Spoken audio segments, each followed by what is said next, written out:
Okay, so this is the most important thing that everybody that plays drums or tries to play drums forgets and or ignores. So this here, this little box here, this is your buddy, okay, your best friend. This came with the V-drum set, and the cool part about it is that it talks and that it essentially tells you what beat you're on.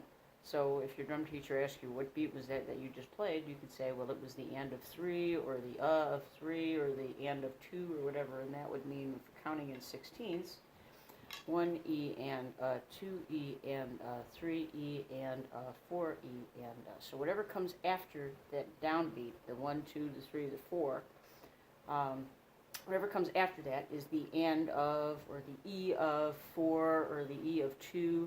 For example, we're in 3 right now.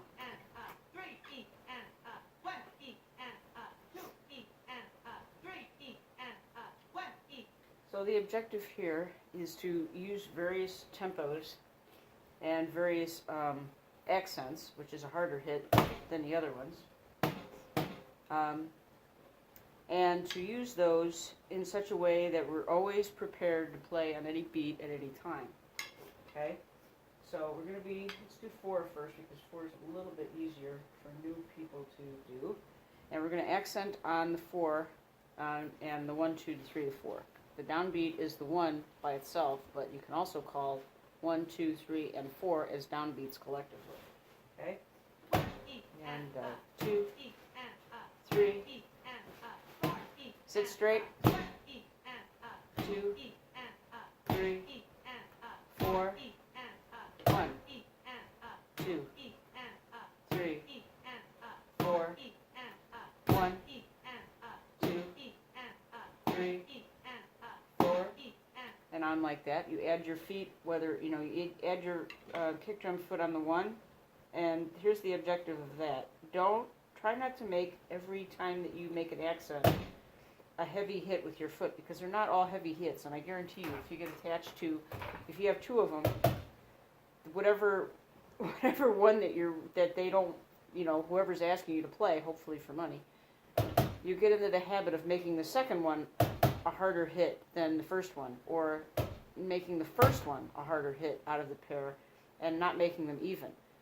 So you need to be able to switch it up at any time. Don't get into the habit where you're playing like this, because then you'll run across a drummer that's playing open like this, and then you're in trouble if you can't do this.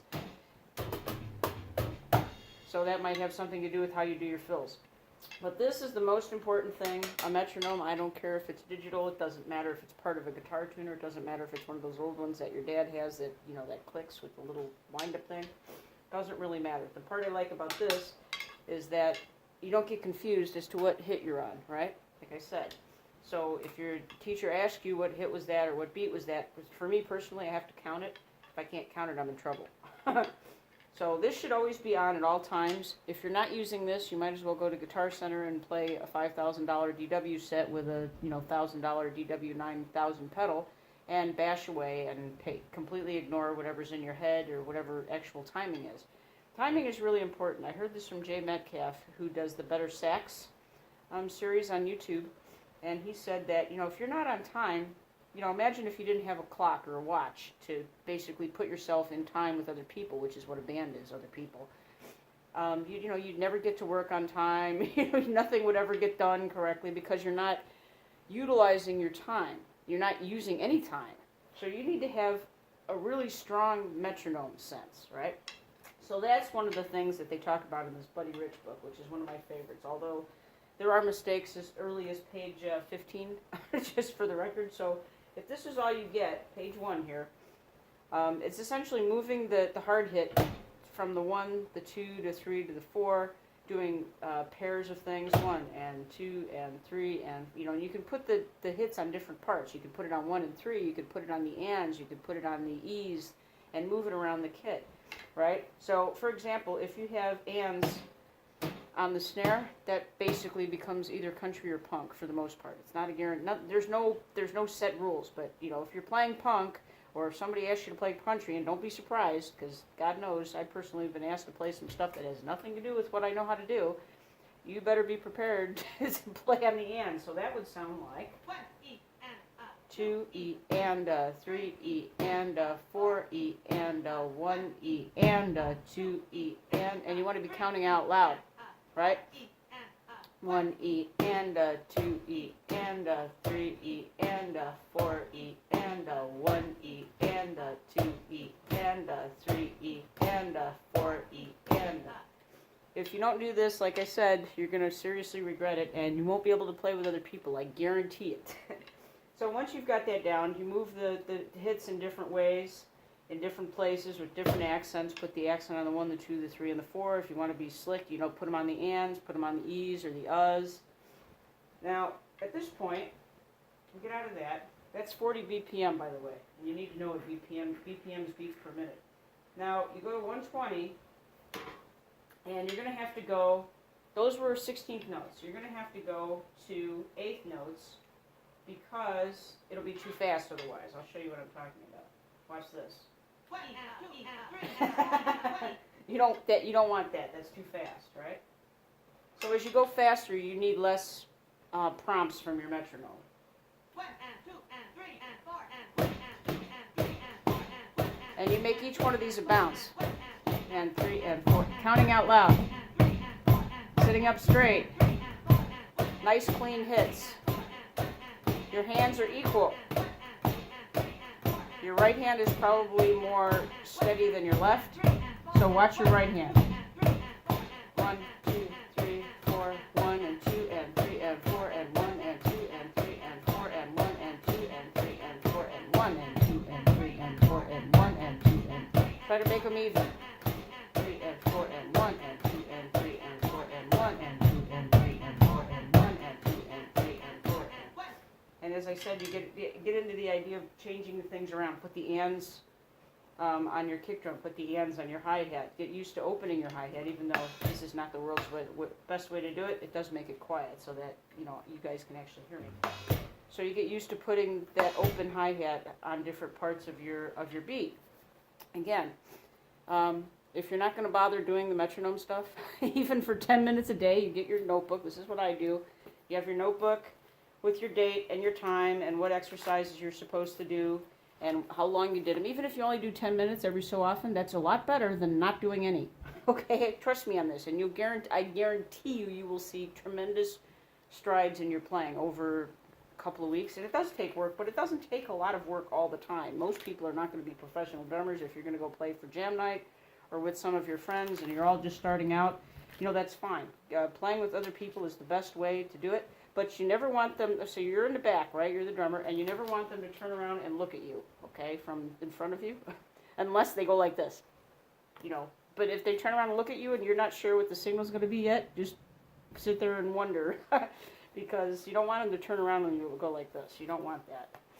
So this is the part that you can learn. You have to be careful with the pocket, because the pocket is the feel, the pocket is you yourself, how I, Michelle, express myself on the drums that nobody else can do. I mean, Bernard Purdie could be sitting on this other kid over here, and he could be playing the exact same thing that I am with all the beats in exactly the right place and blah, blah, blah, and me doing the same thing, and I guarantee you he will sound different than me if you can't hear us, even if we're playing exactly the same thing. Well, that's part of the pocket or the feel, and how you sit in that beat.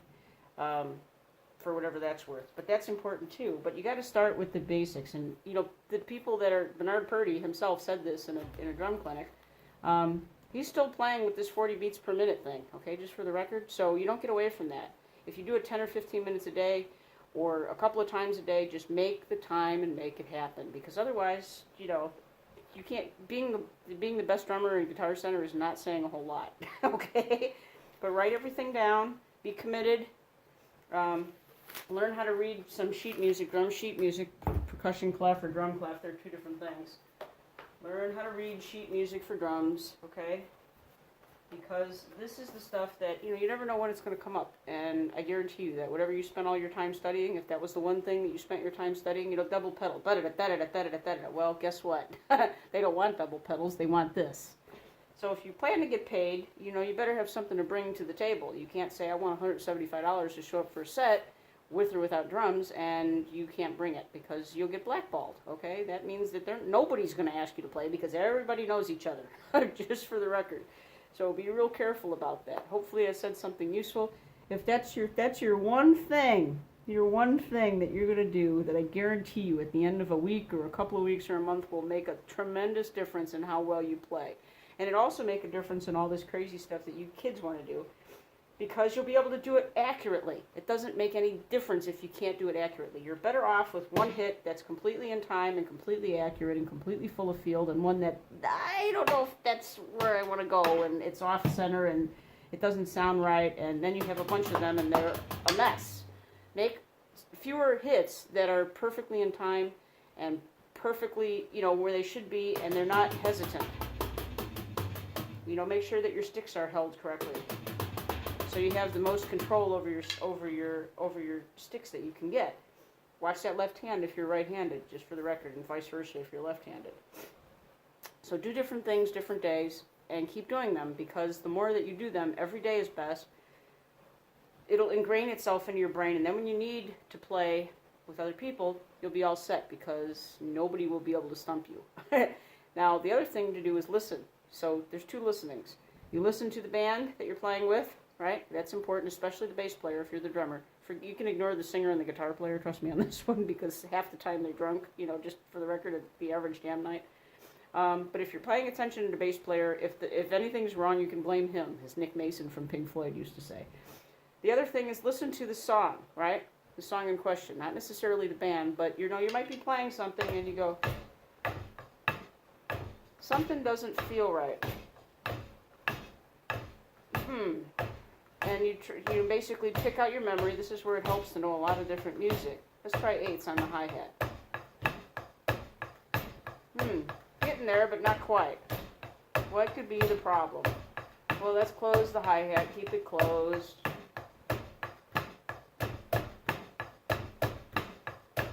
Oh, that's better. Maybe it's that. Or it could be put the hi-hat on or put the snare on the ands.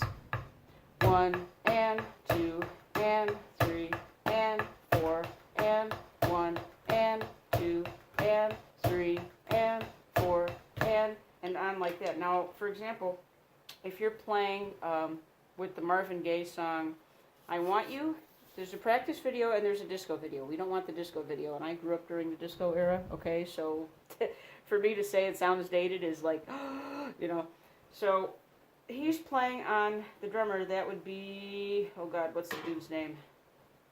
It's on the tip of my tongue. But at any rate, he's playing the snare on the 2 and not on the 4. Usually would be 1 and 2 and 3 and 4 and. Not this time. He's playing only on the 2. So it leaves a space. See that feel? 1 and that. 1, that. 3, 4. 1, 2, 3, 4. See, you get in the habit of putting it on the 2 like I just did, and then you keep wanting to put it in there. Get out of the habit of putting things in a specific place at a specific time in a specific stance. Open rather than closed.